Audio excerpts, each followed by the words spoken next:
नमस्कार, welcome to this video. उम्मीद करता हूँ आप सब बहुत बढ़िया होंगे। तो साथियों, आप जानते हैं मॉर्निंग के इस करंट अफेयर की वीडियो में हम पिछले एक साल यानी 2025 से लेकर अब तक के उन इंपॉर्टेंट क्वेश्चन को कवर करते हैं जो आपके एग्जाम के दृष्टिकोण से बेहद इंपॉर्टेंट है। आपके एग्जाम में ये क्वेश्चन पूछे जा सकते हैं। तो साथियों, आप जानते हैं वीडियो नियमित तौर पर हमारे इसी यूट्यूब चैनल पर सुबह में 7 बजे मिलती है। इसके अतिरिक्त शाम को 7 बजे जीएस की क्लास प्राप्त होती है जो आपकी इस समय स्पेशल प्रैक्टिस सेट चल रहा है, और इसके अतिरिक्त मॉक टेस्ट चल रहा है एप्लीकेशन पर। तो रेगुलर बेसिस पर अगर आप चाहते हैं ये सारा कुछ मटेरियल आपको मिल जाए और आप एक्सेस करें अपने एग्जाम में, जीएस वाले जो सेक्शन है उसमें बहुत बेहतरीन करें, तो आप हमारा ये नंबर 9565272442 नंबर पर व्हाट्सएप पर कॉन्टैक्ट कर लीजिए, या फिर एप्लीकेशन का लिंक दिया है डिस्क्रिप्शन में, वहाँ से डाउनलोड करिए, या फिर गूगल प्ले स्टोर में जाकर के प्रमोद पाल जीएस टीचर सर्च करके एप्लीकेशन को डाउनलोड करें और अपनी इस जो है जीएस की जर्नी को बहुत आसान बनाइए। आइए भैया शुरू करते हैं। आज के यहाँ पर लेते हैं पहला क्वेश्चन। मरणोपरांत भारत रत्न देने का प्रावधान 1955 में जोड़ा गया। मरणोपरांत यह सम्मान पाने वाले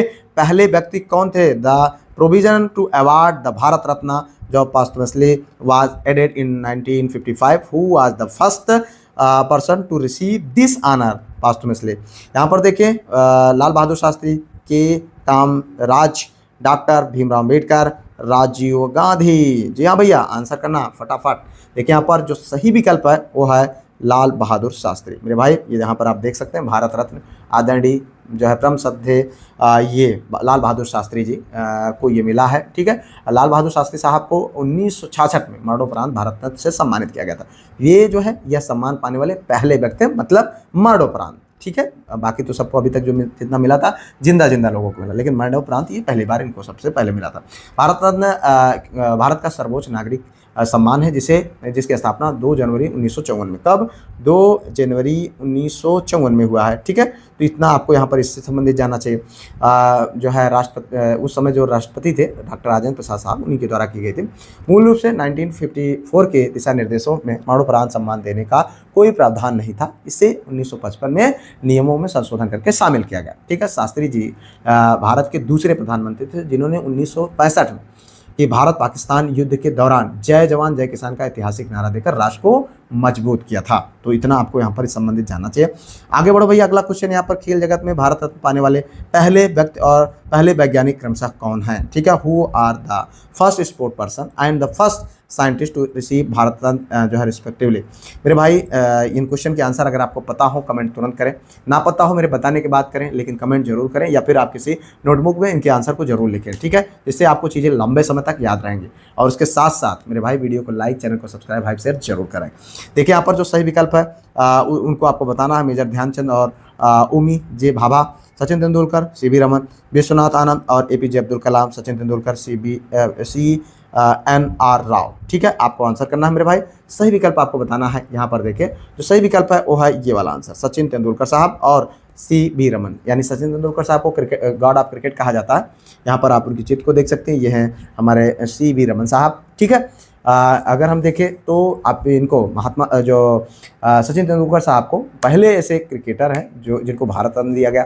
ठीक है, और एक मात्र ये खिलाड़ी 40 वर्ष की आयु में यह सर्वोच्च नागरिक सम्मान प्राप्त करने के कारण सचिन तेंदुलकर इसे पाने वाले सबसे कम उम्र के व्यक्ति भी हैं। ठीक है, अगर हम बात करें सर CB रमन को, तो भारत रत्न जो कि 1954 में जो हुआ था, ठीक है, स्थापित हुआ था, कुछ सम्मानित होने वाले पहले वैज्ञानिक थे जिन्हें प्रकाश के जो प्रकीर्णन पर उन्हें उत्कृष्ट कार्य रमन प्रभाव के लिए जाना जाता है। CB रमन को विज्ञान क्षेत्र में उनके अप्रतिम योगदान के लिए 1930 में भौतिकी के नोबेल पुरस्कार से भी सम्मानित किया गया। ठीक है, तो इतना आपको जानना चाहिए। इनको नोबेल पुरस्कार मिला, उसके बाद क्या मिला है? भारत रत्न भी मिल गया। ठीक है, चलो भाई आगे देखो। 2024 की घोषणाओं के बाद अब तक कुल कितने व्यक्तियों को भारत रत्न से सम्मानित किया जा चुका है? ठीक है, after announcement of 2024 have how many individual have been award the Bharat Ratna so far? ठीक है, 48, 50, 53 और 55। देखिए भाई, सही आंसर बताना है। यहाँ पर देखिए जो सही विकल्प है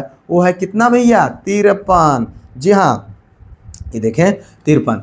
वर्ष 2024 में अभी तक जितने भी लोगों को दिया गया है, भारत सरकार ने ऐतिहासिक कदम उठाते हुए एक ही वर्ष में अधिकतम 5 प्रतिष्ठित व्यक्तियों को भारत रत्न देने की घोषणा की। और 2024 में इस प्राप्तकर्ता में जो है कर्पूरी ठाकुर साहब, लाल कृष्ण आडवाणी, पीवी नरसिम्हा राव, चौधरी चरण सिंह और एमएस स्वामीनाथन शामिल थे। ठीक है, और चूंकि इससे पहले कितनी थी संख्या, 48 थी, तो बढ़ करके कितनी हो गई, 53 हो गई। ठीक है, आमतौर पर एक वर्ष में अधिकतम 3 व्यक्तियों के सम्मान देने की परंपरा थी, लेकिन 2024 में इस नियम में विशेष अपवाद करते हुए 5 लोगों को दिया गया। ठीक है, अब आगे बढ़ते हैं भैया। अगला क्वेश्चन, प्रथम भारतीय नोबेल पुरस्कार विजेता रविन्द्रनाथ टैगोर को 1913 में किस क्षेत्र में नोबेल पुरस्कार मिला था? In which field the Rabindranath Tagore receive the Nobel prize in 1913? भौतिक विज्ञान, साहित्य, शांति और अर्थशास्त्र। हम लोग बहुत बार देखे हैं और पढ़ते रहते हैं, बराबर क्वेश्चन बन सकता है, इसीलिए इसको यहाँ पर शामिल किया गया। तो सही विकल्प है भैया साहित्य, यानी साहित्य के लिए अगर हम बात करें, साहित्य उनका गीतांजलि के लिए, उनको लिटरेचर जो गीतांजलि के लिए उनको क्या दिया गया, नोबेल पुरस्कार दिया गया। ठीक है, तो आप जानते हैं कि बहुमुखी प्रतिभा के धनी रविन्द्रनाथ टैगोर साहब ने नोबेल पुरस्कार जीतने वाले पहले भारतीय और पहले एशियाई व्यक्ति थे, जिन्हें 1913 में यह ऐतिहासिक सम्मान दिया गया था। कब? 1913 में, 1913 में, यहाँ पर लिखा भी है। ठीक है, उन्हें यह प्रतिष्ठित पुरस्कार उनकी विश्व प्रसिद्ध काव्य संग्रह गीतांजलि यानी सॉन्ग ऑफरिंग के लिए जो है साहित्य के क्षेत्र में जो है प्रदान किया गया।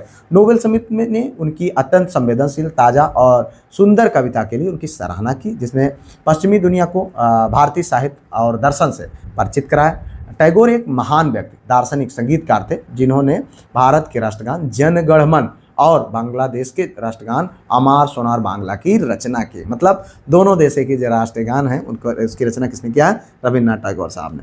लोकतांत्रिक अधिकारों को बढ़ावा देने के लिए मारिया कोरिना मचाडो वेनेजुएला को किस नोबेल पुरस्कार से सम्मानित किया गया? For promoting democratic rights which Nobel prize was awarded to Maria Corina Machado. Important भाई, कई बार इसको हम देख चुके हैं।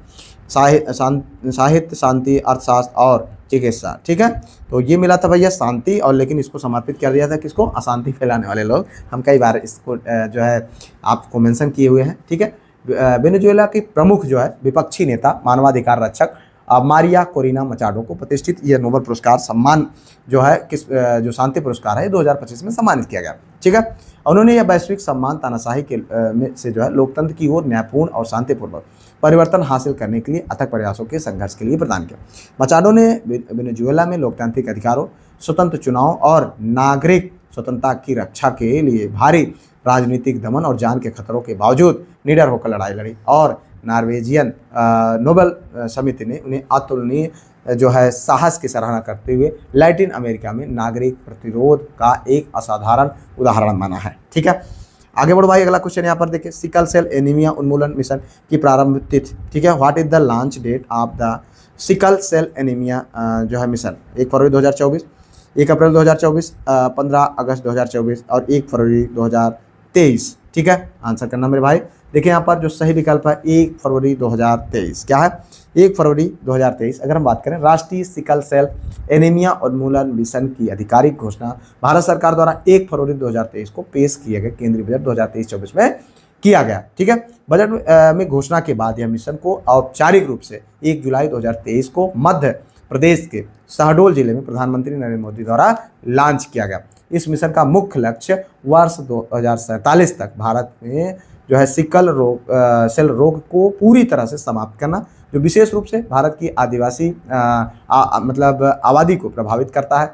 इस व्यापक योजना के तहत 0 से 40 वर्ष की आयु के लगभग 7 करोड़ लोगों को यूनिवर्सल स्क्रीनिंग करने का लक्ष्य रखा गया। ठीक है, ताकि बीमारी के आनुवंशिक प्रसार को रोका जा सके। चलो भाई आगे देखो यहाँ पर अगला क्वेश्चन। पीएम किसान योजना के तहत किसानों के खाते में प्रतिवर्ष वित्तीय सहायता हस्तांतरित की जाती है। Under the PM Kisan scheme how much financial assistance is directly transfer annually to farmers account? 2 किस्तों में 2,000। ठीक है, 3 किस्तों में 6,000, 2 किस्तों में 10,000 और 3 किस्तों में 15,000। इंपॉर्टेंट है भैया, ध्यान रखना। यहाँ पर जो सही विकल्प है वो है बी, यानी 3 किस्तों में 6,000 रुपया दिया जाता है। प्रधानमंत्री किसान सम्मान निधि योजना के तहत पात्र किसान परिवारों को प्रतिवर्ष 6,000 जो है न्यूनतम सहायता है प्रदान की जाती है। यह वित्तीय सहायता 2-2 हज़ार रुपये करके 3 बार जो है समान किस्तों में दी जाती है हर 4 महीने में। ठीक है, भारत सरकार की इस योजना की शुरुआत 24 फरवरी 2019 को। कब? 24 फरवरी। ध्यान रखना मेरे भाई, डेट रखना, ये पूछ लेगा 2019 को, 24 फरवरी 2019 को जो है किया गया था, जो किसानों के कृषि संबंधी ज़रूरतों और घरेलू खर्चों में आर्थिक मदद करने के उद्देश्य से की गई। यह योजना पूरी तरह से केंद्र सरकार द्वारा वित्त पोषित है और यह केंद्र भर में मतलब देश भर में करोड़ों छोटे और सीमांत किसानों के लिए एक महत्वपूर्ण आर्थिक संबल साबित हुई है। आगे बढ़ते भैया, अगला क्वेश्चन यहाँ पर सुकन्या समृद्धि योजना के तहत बैंक खाता खोलने हेतु लड़की की अधिकतम आयु सीमा, what is the maximum age limit of a girl to open bank account under the Sukanya Samriddhi Yojana? 4 वर्ष, 10 वर्ष, 13 वर्ष और 15 वर्ष। बताओ भाई, सही विकल्प है 10 साल। जी हाँ बिटिया, का अधिकतम उम्र कितनी होनी चाहिए? 10 साल। सुकन्या समृद्धि योजना बेटी बचाओ बेटी पढ़ाओ अभियान के तहत भारत सरकार द्वारा शुरू की गई बालिकाओं के लिए एक विशेष छोटी बचत योजना है। ठीक है, इस योजना के दिशा निर्देशों के अनुसार खाता खोलने के लिए बालिका की आयु उनके जन्म से लेकर के अधिकतम 10 वर्ष तक होनी चाहिए। यह परिवार में माता पिता या कानूनी अभिभावक अधिकतम 2 लड़कियों के लिए यह खाता खोल सकते हैं। जुड़वा या 3 बच्चों के जन्म के मामले में विशेष छूट है। अगर मान लीजिए एक बच्ची पहले से थी, जुड़वा एक और हो गए तो तीनों का खुलवा सकते हो भाई।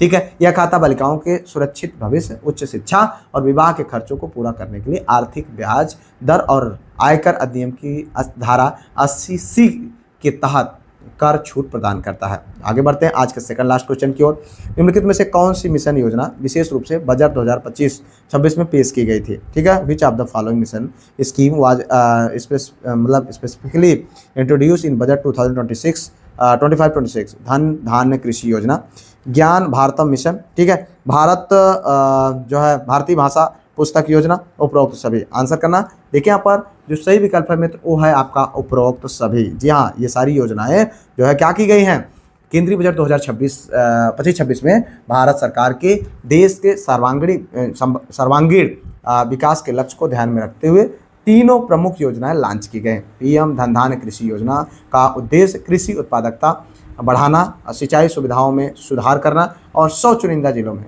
छोटे किसानों को बेहतर ऋण सुविधा प्रदान करना। ठीक है, अगर हम बात करें ज्ञान भारतम मिशन, संस्कृत मंत्रालय की एक 491 करोड़ रुपए की पहल है, जिसकी मुख्य लक्ष्य भारत की प्राचीन पांडुलिपियों का व्यापक रूप से संरक्षण और डिजिटलीकरण करना क्या है इसका मतलब है। ठीक है, अब उसके बाद अगर हम बात करें भारतीय भाषा पुस्तक योजना का, तो ये जो है भैया कौन सी कैसी योजना है, इसका उद्देश्य जो है भारत की भाषाई विविधता को बढ़ावा देने के लिए सभी 22 अनुसूचित भारतीय भाषाओं और अंग्रेजी में पाठ्य पुस्तकों का डिजिटल प्रारूप तैयार करना है। ठीक है, आगे बढ़ते भैया आज के इस अंतिम क्वेश्चन की ओर। प्रधानमंत्री श्रम योगी मानधन योजना के तहत 60 वर्ष की आयु प्राप्त करने के बाद कितनी मासिक पेंशन राशि की गारंटी है? अंडर द प्रधानमंत्री श्रम योगी मानधन योजना, what is the guaranteed monthly pension after जो है अटेनिंग 60 ईयर ऑफ एज? 1000, 2000, 3000 और 5000। भाई बताओ, सही विकल्प है 3000। जी हाँ, अगर आप देखें तो ये है सही विकल्प 3000। प्रधानमंत्री श्रम योगी मानधन योजना के जो है असंगठित क्षेत्र के जो श्रमिकों के लिए सरकार द्वारा समर्पित एक स्वैच्छिक और अंशदान जो है पेंशन योजना है। इस योजना के तहत सुरक्षित भविष्य सुनिश्चित करने के लिए लाभार्थी 60 वर्ष की आयु पूरी होने पर जो है प्रति माह 3000 की निश्चित और गारंटीकृत पेंशन प्राप्त होती है। यह योजना विशेष रूप से स्ट्रीट वेंडर, रिक्शा चालक, निर्माण जो है श्रमिक और कृषि मजदूरों जैसे उन लोगों के लिए डिजाइन की गई जिनकी मासिक आय 15,000 या उससे कम है। 80 से 40 वर्ष की आयु का कोई भी पात्र श्रमिक इस योजना में शामिल हो सकता है। तो इस तरीके से यहाँ पर हम लोगों ने उन इंपॉर्टेंट क्वेश्चन को देखा जो आपको आपके एग्जाम में देखने को मिल सकते हैं। उम्मीद करते हैं ये वीडियोज आपके लिए बहुत ज़्यादा कारगर साबित हो रहे हैं। कोई सुझाव होगा कमेंट करिएगा। अगर अभी तक आपने मॉक टेस्ट नहीं ज्वाइन किया है तो तुरंत जाइए ज्वाइन करिए, एप्लीकेशन का लिंक डिस्क्रिप्शन में है। और हाँ, वीडियो को लाइक, चैनल को सब्सक्राइब, हाइप शेयर जरूर कर दीजिएगा। मिलते हैं किसी और वीडियो में किसी और टॉपिक पर, तब तक के लिए जय Hind, Vande Mataram, best of luck.